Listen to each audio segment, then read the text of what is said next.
Aperta a bolinha. De duas bolinhas. Aí. Primeiro tem que entrar. Tá vivo, já não tá? Deixa entrar. Tá ao vivo já? Tá. Olha lá. Convida aí. Estamos retornando.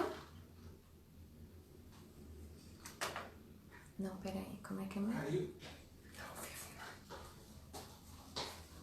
Aí.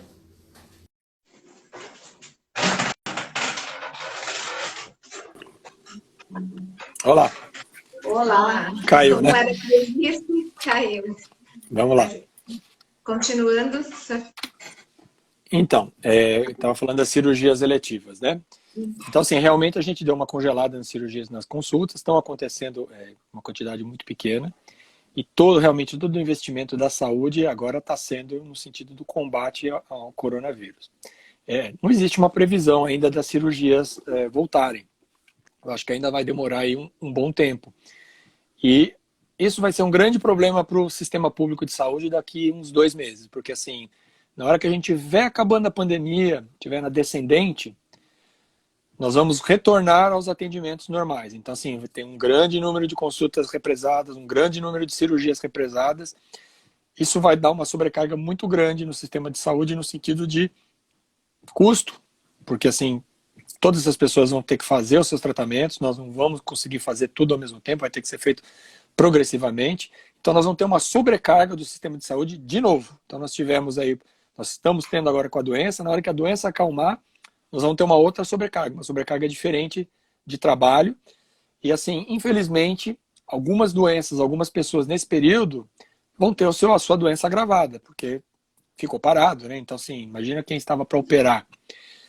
Se são coisas tranquilas, ainda tudo bem, mas tem alguns casos que são casos que precisavam operar, são casos realmente que precisavam de uma certa brevidade e não eram emergências, não eram urgências, não estavam causando risco de vida para a pessoa, mas pode prejudicar a saúde da pessoa. Então isso vai ser um outro desafio que a saúde vai ter que enfrentar. Mas eu creio que agora, em maio, em junho, eu acho que a gente não vai ter o retorno. Em alguns serviços, a gente está fazendo a triagem dos pacientes mais graves. Então, a gente vê quais são os pacientes que têm doenças potencialmente graves e a gente convoca essas pessoas para virem. Pouco a pouco, a gente está fazendo isso em quantidades pequenas, poucos pacientes, para tentar para desafogar um pouquinho. Mas a gente sabe que são muitos pacientes que estão no sistema, na rede pública. Então, no final do ano, aí, a gente vai ter essa sobrecarga e vamos ter que arcar com isso também. Será um ano difícil, né? Já está sendo e a perspectiva é que vamos continuar enfrentando momentos difíceis, né? Até tudo estar mais ou menos normal, né, doutor? Sim, sem dúvida. É um tempo complicado, é um tempo difícil. Nós estamos passando, nós vamos passar, né? Então, vários países passaram.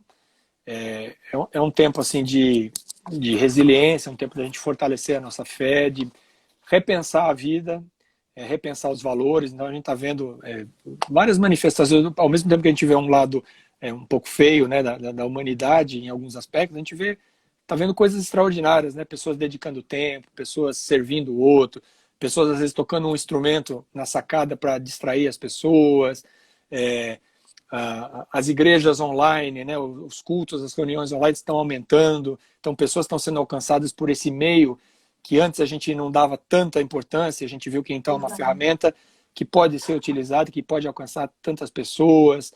Então, assim, é um tempo difícil, mas ao mesmo tempo é um tempo que a gente vê que Deus não desperdiça esse tempo, é um tempo em que nessa estação Deus está usando de alguma forma esse tempo para tratar pessoas, para resgatar pessoas, para curar relacionamentos quebrados, curar mágoas. Então, assim, tem um lado ruim, que sim, que é ficar em casa, que é ter o medo da doença, mas tem esse lado das pessoas repensarem, dar valor realmente àquilo que tem valor, né? É isso que as pessoas têm pensado, às vezes nas pequenas coisas, né? Nas coisas que a gente está privado de fazer, que são coisas simples, que a gente faz durante o dia, que às vezes a gente não dá nem bola, né? A gente nem se alegra com isso. A gente está aprendendo a dar valor, como, por exemplo, dar um simples descer no condomínio para dar um passeio, ou dar um passeio no parque, ou você encontrar uma pessoa e tomar um café, que é uma coisa simples, gastar um tempo para conversar com a pessoa. Então, assim, as pessoas têm repensado isso. Então, talvez seja um tempo que Deus está usando para fazer a humanidade, as pessoas, repensarem a sua vida, repensarem os seus valores, repensar aquilo que importa. E também é um tempo de fortalecimento, de você se fortalecer com Deus, né? A gente não é movido por circunstância, né? A gente não ama a Deus e não obedece a Deus por circunstâncias boas, né?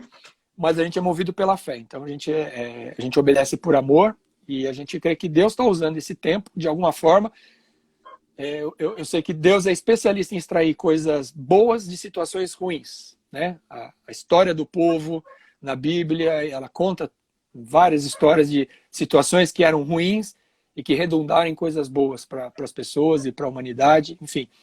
Então Deus é especialista nisso. Então a gente sabe que desse tempo ruim, que Deus não tem culpa, né? E muitas pessoas ainda questionam, né? Por que está acontecendo isso? Por que Deus fez isso? Eu falei, não, Deus não fez nada disso, né? Quem fez isso fomos nós mesmos. Mas Deus, mesmo nesse tempo difícil, Ele está usando do seu poder para poder alcançar as pessoas, para poder fazer as pessoas pensarem, para mudar. Por isso que eu penso que depois dessa pandemia, o mundo vai mudar sim, a gente vai ter que se adaptar a algumas coisas que a gente estava acostumado, mas acho que as pessoas também vão mudar nos seus corações, nas suas mentes, a maneira de pensar, a maneira de agir com o próximo. Eu acho que é um tempo que a humanidade teve que parar de maneira forçada para ver o que a gente estava fazendo. E acho que Deus está usando esse tempo para isso. Amém. Deus é maravilhoso. E tinha até uma pergunta que acho que é um momento propício aqui de fazer. Se o senhor pode contar alguma experiência, né, do mover de Deus nesse seu dia a dia de hospital, uma experiência pessoal, alguma coisa que tenha acontecido que o senhor queira testemunhar, justamente para fortalecer a fé das pessoas, né? Sim. Assim, como eu trabalho no pronto-socorro, então assim, a gente vê muitas situações de angústia, né, das pessoas chegando doentes. E eu me lembro de um casal em que o marido ia levar a esposa, acho que no trabalho, ele ia para a faculdade, ia para o trabalho, e eles brigaram. E aí a esposa não quis ir com ele, né? A esposa falou que não ia naquele dia, e o marido foi, sozinho de motocicleta, e ele foi assaltado nesse dia, e infelizmente ele veio a falecer.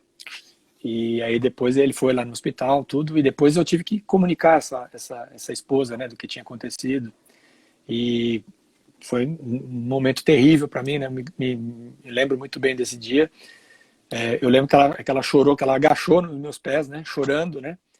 E ela falou que ela gostaria de ter 1 minuto para poder falar com ele, do quanto ela gostava dele, do quanto ela o amava, do quanto ela se arrependia de ter brigado. E aí a lição que eu tive disso é a questão de como a gente perde tempo com relacionamentos quebrados, né, com mágoas, né, com coisas que não têm importância. Você vê, ela daria tudo na vida dela para ela ter 1 minuto com o marido dela de novo, para ela poder conversar com ele, para poder falar dos sentimentos e daquilo que importava para ela, que era o que ela sentia mesmo para ele e que ele sabia, né? Mas ficou o quê? Ficou aquela situação muito ruim, né? Porque eles foram embora brigados e ela não conseguiu mais falar nada. Então, assim, eu tirei essa lição, né? De que a gente não pode perder tempo, né? Com mesquinharias, com coisas que não têm realmente importância, né? Acho que o foco de Deus aqui na Terra é o relacionamento, né? É o amor ao próximo, né? Então, assim, o amor ao próximo a gente manifesta de diversas formas. E assim, você tolerar algumas coisas, você deixar passar algumas coisas, você não dar importância a coisas pequenas, é uma forma de você mostrar esse amor. Então, assim, eu vi nessa mulher o arrependimento grande que ela carregava e que, assim, provavelmente ela deve ter carregado por muito tempo e que só Deus realmente pode curar ela desse problema, dessa mágoa, dessa culpa que ela carregava no coração. E minha oração na época para ela foi essa, que Deus tirasse isso para ela, tirasse esse amargor da vida dela, mas que a gente não precisasse passar por isso, entendeu? Então, assim, para a gente não ter que passar por uma situação dessa, porque assim, essa história foi trágica, né? Foi abrupta, mas assim, nós não sabemos, né, como é que a gente vai se comportar, como vai ser o dia de amanhã. Então, assim, a gente não pode perder tempo, a gente tem que viver intensamente. Eu acho que essa doença veio trazer isso, né? Essa doença veio trazer a nossa vulnerabilidade, a nossa pequenez diante de Deus, né? Como a vida, como ela é muito passageira, ela é muito efêmera.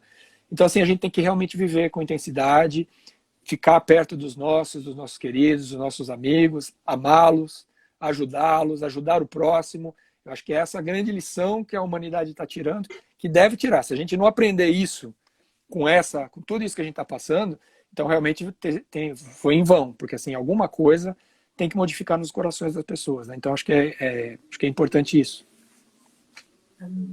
Glória a Deus, maravilha. Muito bom. Alguém tem mais alguma pergunta? Eu tenho algumas aqui. Eu te fizer a seguinte pergunta. É uma questão, que é um pensamento da pessoa, que a vacina da gripe deveria ser disponível a todos, né? A pessoa está colocando assim. E uma outra pergunta é, quem está com o Covid, está naquele período do isolamento, pode tomar a vacina da gripe? Durante a doença? Durante a doença. Durante a doença não é recomendável você tomar, por quê? Porque o teu sistema imunológico já está bem deficitário, né? Então ele está tentando lutar com um vírus para o qual ele não tem defesa. Então você colocar a vacina, você vai estar estimulando o teu sistema imunológico a trabalhar. Tudo bem que a vacina ela não tem nenhuma partícula que cause doença ativa, né? Não é um vírus vivo, né? São partículas mortas, né? Mas que estimulam o sistema imunológico. Então, nesse momento, a gente tem que deixar o sistema imunológico lutar com todas as forças que ele tem para combater a doença. Então, não é recomendável. Depois que você curar, aí você se vacina. Ou você vacina antes, né? Previamente, ou então, se você infelizmente pegou a doença, depois. Então, a vacina da gripe, ela não é disponibilizada indiscriminadamente? Por Não. quê? Quais as questões que... Porque a gripe... porque a gripe, diferentemente dessa doença aí, a gripe ela tem uma predileção por alguns grupos etários, né? Então a gripe ela dá principalmente nos pacientes mais idosos ou nas crianças muito jovens, né? E em pacientes pessoas que têm doenças, né? Comorbidades, né? Que têm algumas doenças que podem deixar ela mais frágil. Então, assim, em termos de política pública de saúde, claro que você pode tomar vacina, se você quiser, você pode tomar, não no serviço público, né? Aí você pode ir no serviço privado e tomar, mas como política pública, como isso envolve custos, né? Envolve uma programação grande, então eles não abordam todo mundo, eles abordam os grupos vulneráveis, que são os grupos mais suscetíveis de pegar a doença. Por quê? Uma pessoa de 30 anos, se ela pegar uma gripe, provavelmente uma gripe comum, não vai acontecer nada com ela. Muito provavelmente, 99% das chances dela ter uma doença, ficar alguns dias gripada, às vezes vai parar de trabalhar, mas não vai ter problemas maiores, complicações, nem ir a óbito por causa disso. Uma pessoa de 30 anos. Quem vai ter problemas? As pessoas mais de idade, as pessoas mais jovens, um diabético, uma gestante, pessoas que estão em contato com a doença, então os profissionais da saúde acabam sendo vacinados, porque a gente está sempre exposto, então a gente todo dia lá, pegando gente gripada, então isso é um mecanismo que a gente fala de carga viral, você está adquirindo uma carga viral muito grande. É diferente você entrar em contato com uma pessoa por 5 minutos, que estava doente, e você entrar em contato com uma pessoa doente por horas, ou ficar numa sala com ela por horas, né? A carga viral de uma situação é totalmente diferente da outra, e é o que pode determinar o porquê que aquela pessoa ficou doente e a outra não. Então, por isso que alguns grupos realmente são eleitos aí para tomar vacina, mas evidentemente, sim, todo mundo que quiser pode tomar, mas aí tem que procurar o serviço privado. É uma questão de política pública de saúde, né? Sim. Que é buscar a equidade, né? Sim. É um dos princípios do SUS, né? Sem dúvida. Condições para que todos estejam no mesmo, né? A igualdade, mas é a equidade, né? Exatamente. A equidade, assim, é você... A política pública tem que pensar, né? Sim, a equidade é você levar para as pessoas aquilo que elas precisam. Então, não é você distribuir indiscriminadamente tudo para todo mundo. É você fazer um raciocínio e saber quem precisa realmente disso e que vai se beneficiar. Então, esse grupo precisa, então para esse eu dou. Esse aqui não vai se beneficiar tanto, talvez algumas pessoas, mas a gente não pode pensar no micro, tem que pensar no macro, né? Então tem que pensar Brasil inteiro, e no custo e no impacto que isso traz. Então, a equidade visa esse tipo de pensamento, né? Até pela questão do financiamento, né, doutor, Sem da dúvida. saúde, que é muito alto. A saúde custa muito, né? A saúde é muito cara. Tem que ser Você muito bem recebe pensada, saúde é muito bem muito cara. planejada. Tem que ser É muito bem isso. planejada. E o Então, financiamento, e nós temos problema de financiamento, do financiamento público, né? E então a questão do hospital de campanha. Hoje eu até vi uma publicação sua que a Espanha, né, já está fechando o seu hospital de sim, Madrid. essa é uma É, boa até notícia. Você fiquei vê que feliz com essa essas notícia. notícias não são ditas, né? Não são propagandeadas, né? Você não vê na É, televisão então, falando, mas é uma notícia muito boa. Tudo bem que não é aqui no nosso país, né? Mas é assim, nos traz a esperança no sentido de que ela passa, ela vai embora, essa pandemia ela vai embora, ela vai sair do Brasil do jeito que ela está. Então lá nesse hospital de Madrid cabia quase 1.000 leitos. Então assim, se vocês puderem ver o vídeo no YouTube, é maravilhoso, porque assim eles filmam esse hospital de campanha todo vazio, só os Glória a profissionais Deus. de saúde no centro, e filmam então eles felizes, eles se abraçando, eles levantando bandeirinhas, enfim, comemorando que eles estão indo embora daquele lugar, que aquele lugar vai ser desmontado. E era um lugar que, há semanas atrás, tinham 1.000 pessoas internadas em estado ruim, né? Então, assim, ela passa, né? Isso aí vai passar, nós vamos sobreviver a isso, vamos ter algumas dores, algumas pessoas realmente vão passar por problemas, mas assim, vai passar e nós vamos seguir adiante. essa é uma notícia que tinha que ser mesmo divulgada Exato, ao máximo, né? Porque Tá ela trazendo traz esperança. esperança, né? E sem as dúvida pessoas nenhuma. precisam disso. Mas, assim, a opção dos hospitais de campanha foi acertada, né, doutor? Eu estou Sim, afirmando, mas eu quero te perguntar. Na verdade, estou perguntando também. eu acho que foi sim, porque os hospitais eles não conseguem suportar todos os casos, não tem jeito. A estrutura que a gente tem hoje não consegue. E não é porque é o Brasil, na verdade, nenhum país, a gente viu que nenhum país conseguiu suportar, né? Todos os países ficaram sobrecarregados, muitos tiveram que fazer hospital de campanha. Você vê mesmo lá na China tiveram que construir um hospital lá às pressas.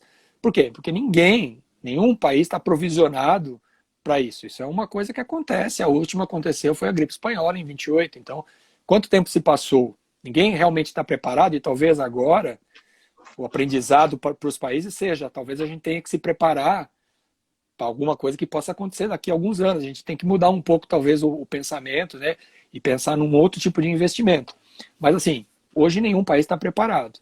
Então, o hospital de campanha vem aliviar a estrutura do hospital que a gente tem, o hospital físico lá que a gente já conhece, que inclusive precisa receber outros pacientes. Né? As pessoas continuam ficando doentes de outras coisas, né? Então, as pessoas continuam infartando, tendo derrame, precisando operar uma apendicite.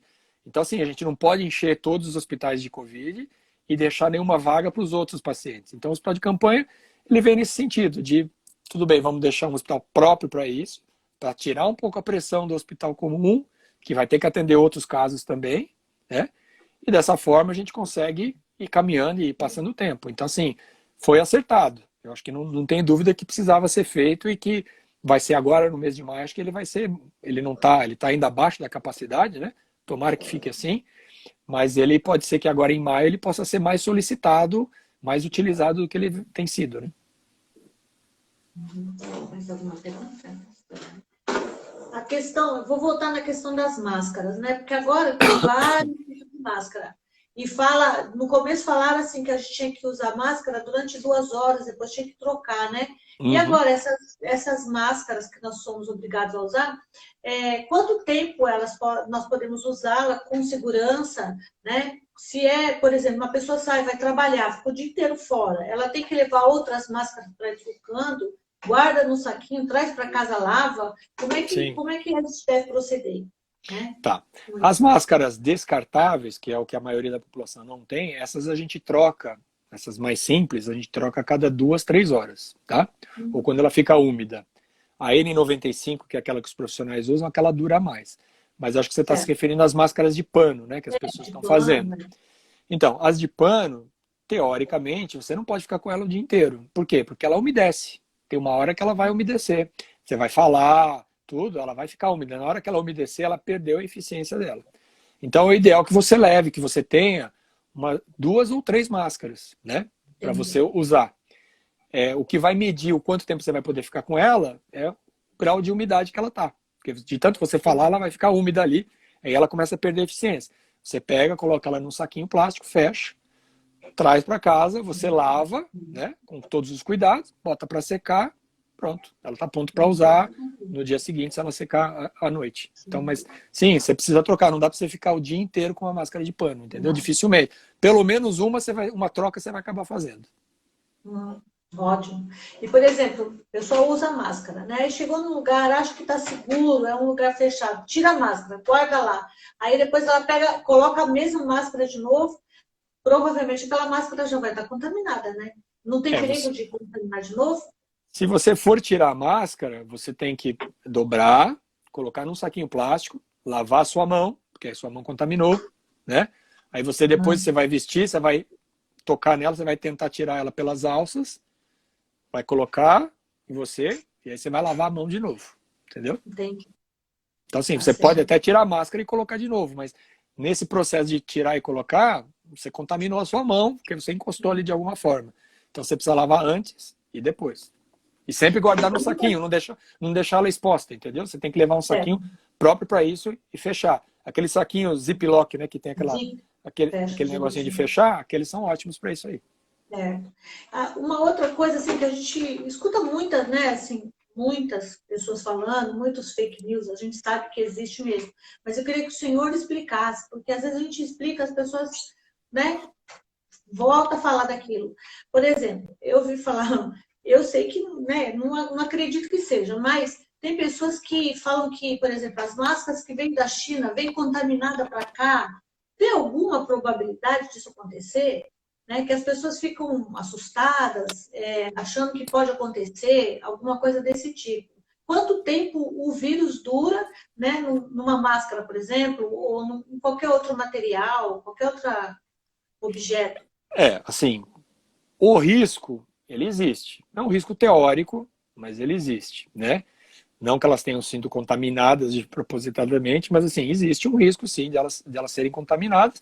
Mas assim, como elas vêm da China até aqui, são muitos dias para chegar aqui. Então, muito provavelmente, se estava contaminado, o vírus morreu. Ele não consegue sobreviver tanto. Já conseguiram estudar, ele já conseguiu sobreviver até 9 dias, né? Em superfícies metálicas, né? Mas não é o mais frequente. O mais frequente é que ele sobreviva horas, né? Em diversas superfícies, na roupa, em cima de uma escrivaninha.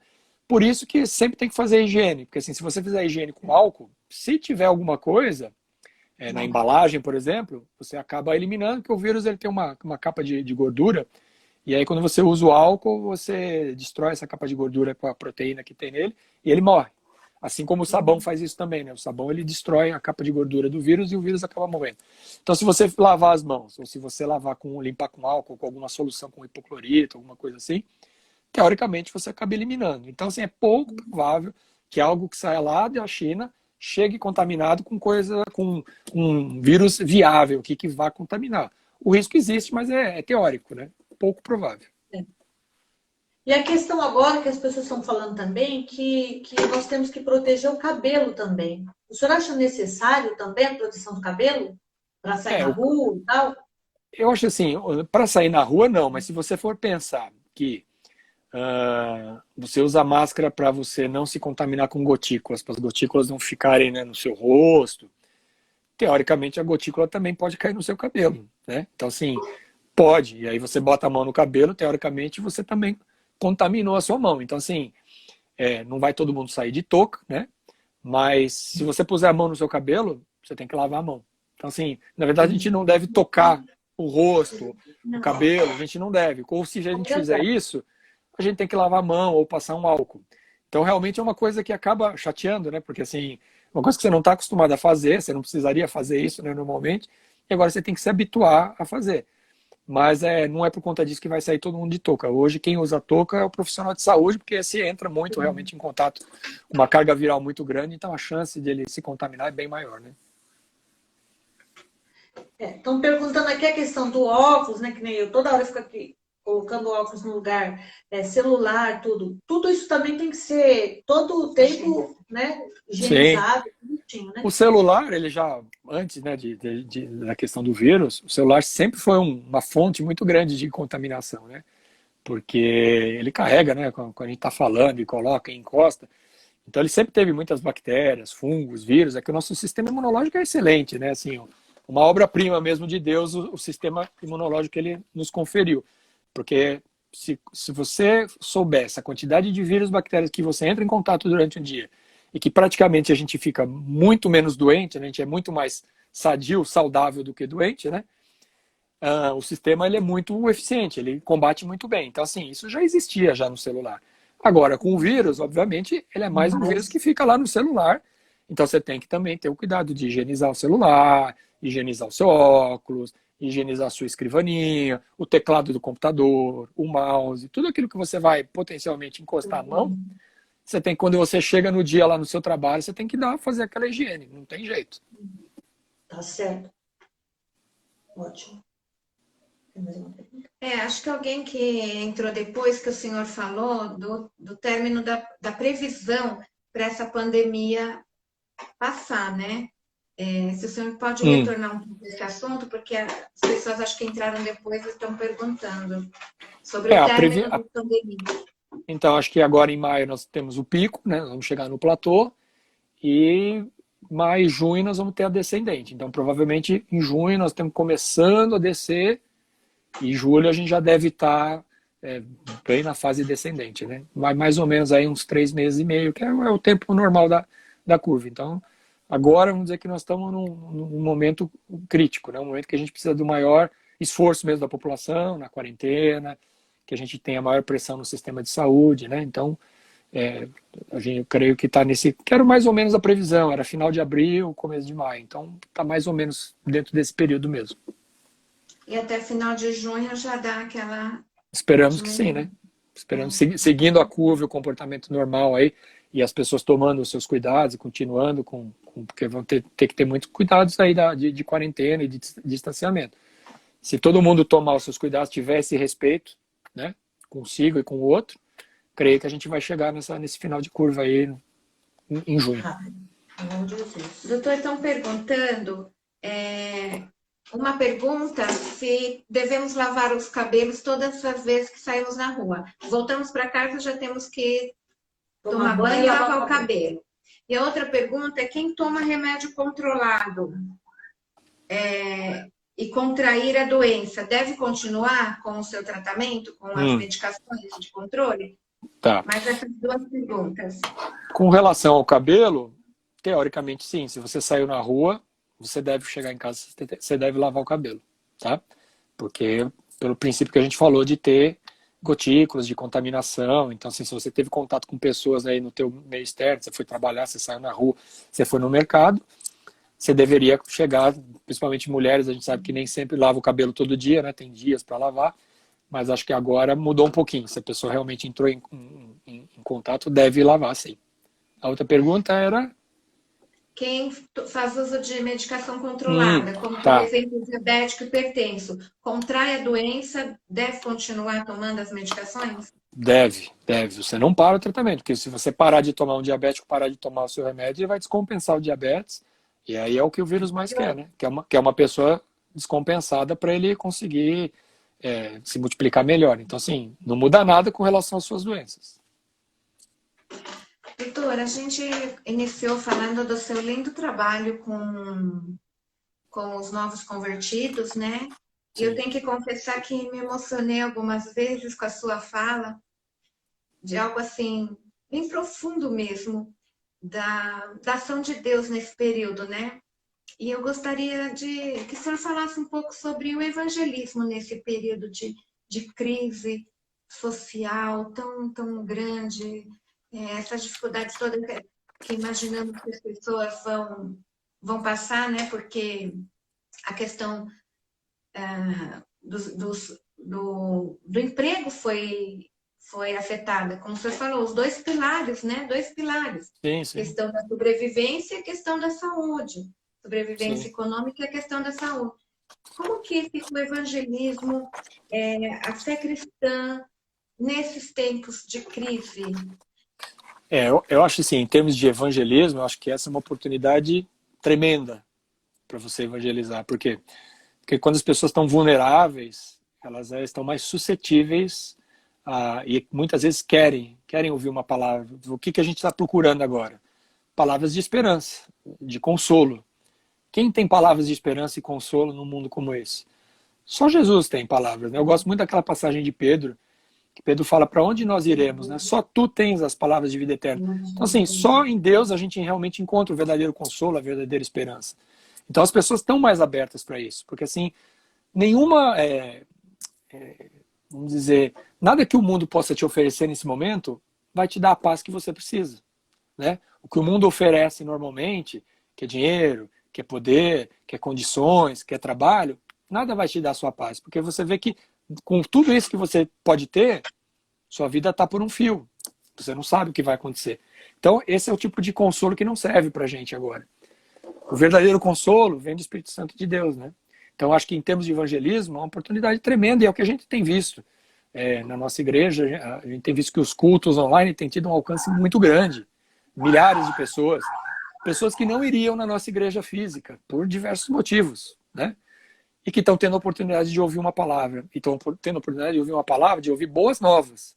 Porque é o que a gente precisa ouvir. Boas novas. Eu quero saber qual o propósito de Deus para a minha vida, o que Deus tem para mim, quais são as boas novas do Evangelho, né? Eu quero saber que as coisas não se resumem só aqui, né? Nós temos muito mais ainda para fazer aqui, e nós temos uma vida depois com Deus.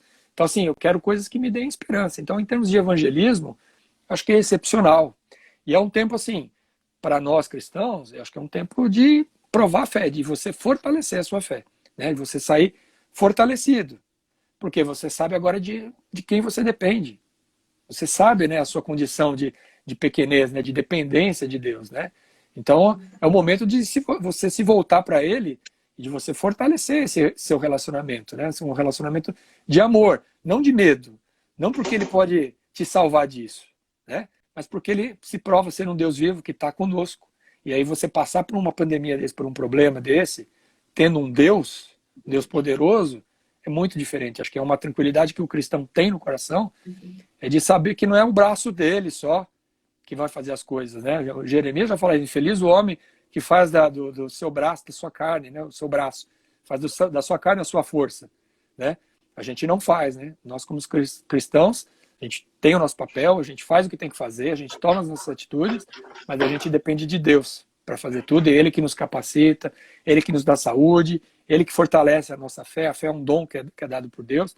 Então acho que é um tempo tremendo também de fortalecimento. A gente pegar, esse é um tempo de se apegar, de ler, de você ter contato com as pessoas da mesma fé, de você poder dar uma palavra de ânimo, de você receber uma palavra de ânimo. Então a gente tem feito isso dentro da nossa igreja, né? Então, às vezes eu mando um recado para uma pessoa, às vezes um áudio de voz, falando alguma coisa, perguntando como é que ela está, deixando um versículo para ela. Tem gente que me ligou, hoje mesmo me ligou uma pessoa, perguntando como é que eu estava, querendo orar por mim por telefone.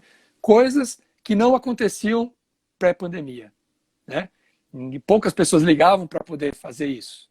E que a gente agora descobriu uma maneira de você se relacionar. De repente é uma ferramenta tremenda que a gente tem ao nosso alcance, que a gente pode fazer, depois que tudo isso passar, a gente continuar indo atrás das pessoas, continuar mandando um áudio, continuar se preocupando. A gente tem exercitado, né, essa preocupação com o próximo. Então, eu acho que tem as nossas dificuldades, realmente a gente quer sair, né, a gente quer voltar à nossa vida normal, mas acho que a gente tem que extrair as coisas boas que Deus está proporcionando para a gente nesse tempo.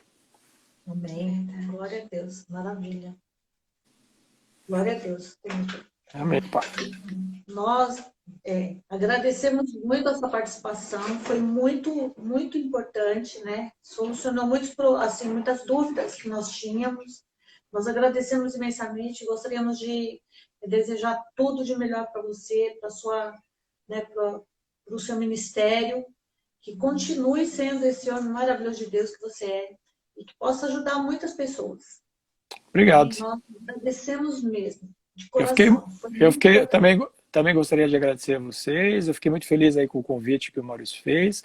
Acho que é uma oportunidade boa da gente poder falar um pouco da parte médica, né, que muita gente tem dúvida, e há um pouco também para a gente falar um pouquinho da nossa fé, de como a gente enxerga as coisas, como a gente vê. Então, acho que foi uma oportunidade muito bacana. Eu agradeço também o convite E aí depois, mais para frente, talvez a gente possa fazer mais algumas dessas aí. Amém. E assim, o pessoal da igreja que participou aqui, todo mundo está agradecendo também, ficaram todos muito contentes, assim, muito satisfeitos com as respostas que o senhor deu. E a gente gostaria agora que você fizesse uma oração para encerrar. Pode Faço, ser? com prazer. Então vamos lá.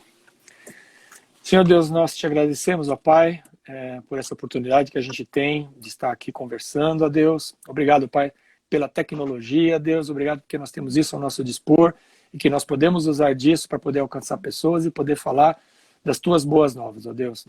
Nós te agradecemos, ó Pai, porque mesmo nesse tempo ruim, nós temos sentido, ó Deus, a tua presença, ó Deus, nós temos sentido a tua unção. Nós temos, Pai, pedido, Pai, para o Senhor aumentar a nossa fé, para a gente fortalecer o nosso relacionamento. Nós queremos, ó Deus, orar, ó Pai, pelas pessoas que estão agora sozinhas, ó Deus, pelas pessoas que estão enfermas, pelas pessoas que estão passando por problemas de angústia, de ansiedade, ó Deus, que Tu possas alcançá-las de alguma forma, que Tu uses, ó Deus, a Tua igreja, ó Deus, as queridas irmãs, ó Deus, e todos nós, ó Pai da igreja, para poder alcançar as pessoas. Nós somos instrumentos teus, o papel nosso como igreja, ó Deus, é levar a tua palavra adiante, levar a mensagem de esperança, de consolo, ó Deus. Nós te agradecemos por esse privilégio que nós temos, te pedimos a tua bênção, ó Deus, que o Senhor, Pai, possa abreviar esses dias terríveis dessa doença, ó Deus, e que Deus, o Senhor possa nos proteger, ó Deus, e dar, ó Deus, o sustento que a gente precisa, a direção que a gente precisa. Em nome e por amor de Jesus, nós pedimos e agradecemos. Amém. Amém. Amém. Obrigado, viu, pelo convite. Deus abençoe sua vida, viu? Amém. Deus abençoe vocês. Proteja, né? E o fortaleça para continuar desenvolvendo a sua missão na obra e no seu trabalho, né? No seu trabalho secular, que é uma missão também que o Senhor lhe entregou. Que o Senhor muito obrigado, guarde, viu? Abençoe e proteja. Amém. Deus abençoe. Deus abençoe. Muito Boa obrigada. noite. Tchau, tchau, gente. Boa noite. Tchau, tchau. Tchau. Deus abençoe. Aí, aperta as coisas assim. A senhora quer falar com o pessoal ainda? Sim. Encerrar vídeo, mãe? Sim.